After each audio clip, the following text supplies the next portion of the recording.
एकादशं गणपतिं द्वादशं तु गजाननम्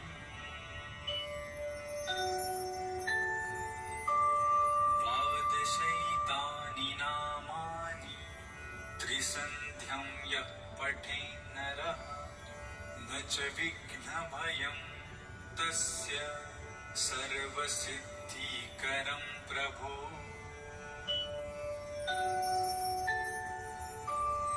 विद्यार्थी लभते विद्यां धनार्थी लभते धनं पुत्रार्थी लभते पुत्रान्।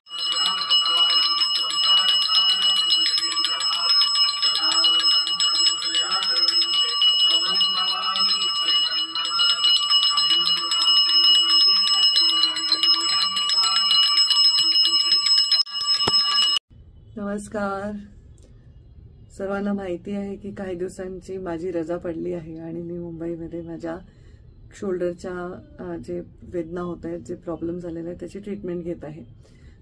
रोज मी जाते माझ्या घरापासून थोडंसं लांब. तिथे मी ट्रीटमेंट घ्यायला जाते. तिथे इतके लोक मला दिसतात ज्यांना खूप अत्यंत भयंकर ऍक्सिडेंट झालेले आहेत किंवा ज्यांच्या स्पाईनमध्ये काही प्रॉब्लेम झाल्यामुळे अचानक त्यांचं अर्ध अंग काम करत नाहीये आणि ते लोक स्वतःच्या पायावर उभं राहून चालायचा प्रयत्न करतात. कोणाचा हात मोडलेला आहे, कोणाला स्पाईनला इजा झालेली आहे. या सगळ्यांना मदत करणारे ते सगळे नर्सेस, ते सगळे डॉक्टर्स आणि त्यांच्या घरचे तिथे त्यांच्यासोबत येऊन त्यांचं प्रोत्साहन करतायत, त्यांना मदत करतायत आणि ते लोक सुद्धा अगदी जीव लावून त्याच्यामध्ये प्रयत्न करतायत. आणि आपल्याला हे सगळं बघून मला तरी किमान असं वाटलं की किती या लोकांना अडचण आहे. चालता येत नाहीये, कोणाला बसता येत नाहीये, कोणाला अगदी उठून सुद्धा आडव्याचं उभं होता येत नाही. असे सगळे लोक सुद्धा तिथे आहेत आणि ह्या सगळ्यांना बघून वाटतं की आपण किती कृतज्ञ आहोत. देवाने आपल्याला सगळं व्यवस्थित दिलेलं आहे. आपल्याला सगळं जागच्या जागी सगळे हात पाय जिथे तिथे आहेत. आपल्याला कुठल्याही अपंगत्व नाही. आपल्याला जीवनामध्ये सगळं ठणठणीत आरोग्य दिलेलं आहे. आपल्याला खाण्यापिण्यासाठी, घालण्यासाठी, आपल्याला वागण्यासाठी गाड्या, सगळं कशाचीच कमी नाही. आणि असं असताना देखील आपण नेहमी म्हणतो की आपल्याला काय मिळालं नाही.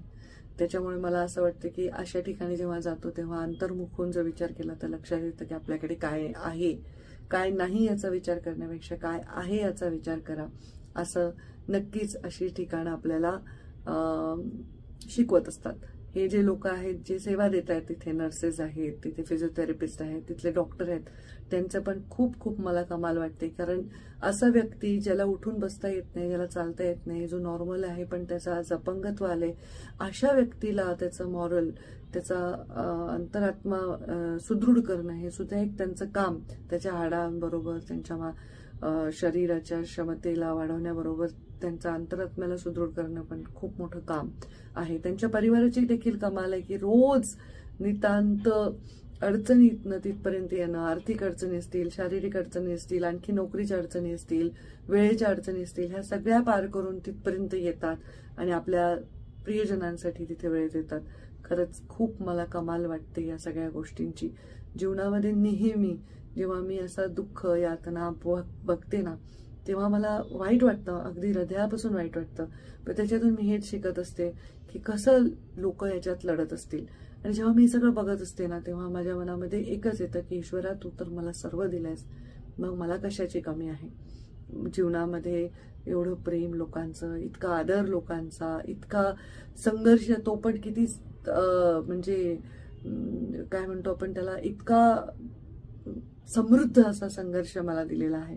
आणि या सगळ्या गोष्टींसाठी ईश्वराच्या मानावे तेवढे आभार कमी आहेत असं मला वाटतं. त्यामुळं आपण नेहमी सकारात्मक राहिलं पाहिजे. नंबर 1 महत्वाचं काम आहे. आणि त्याचबरोबर आपण सकारात्मक राहता राहता आपण कुठेतरी ईश्वराचे उपकार देखील मानले पाहिजेत. आपण त्या परमात्म्याचे प्रती आपली कृतज्ञता ही वेळोवेळी व्यक्त केली पाहिजे असं मला वाटतं. तर आता मी घरातच बसले तर ह्या घरातलं माझं जे 2-4 दिवसाचं रुटीन आहे ते तुमच्याशी शेअर करावं वाटलं. खूप लोकांचे मेसेज येतात, ताई एखादा नवीन व्हिडिओ टाका, ताई एखादा लाईव्ह घ्या. तर लाईव्ह घेतेच लवकर. पण हा व्हिडिओ कसा वाटला नक्की सांगा आणि माझ्या कॉमेंट्सच्या माध्यमातून पुढच्या व्हिडिओसाठी मला नक्की आपल्याकडून प्रोत्साहन मिळेल अशी अपेक्षा आहे.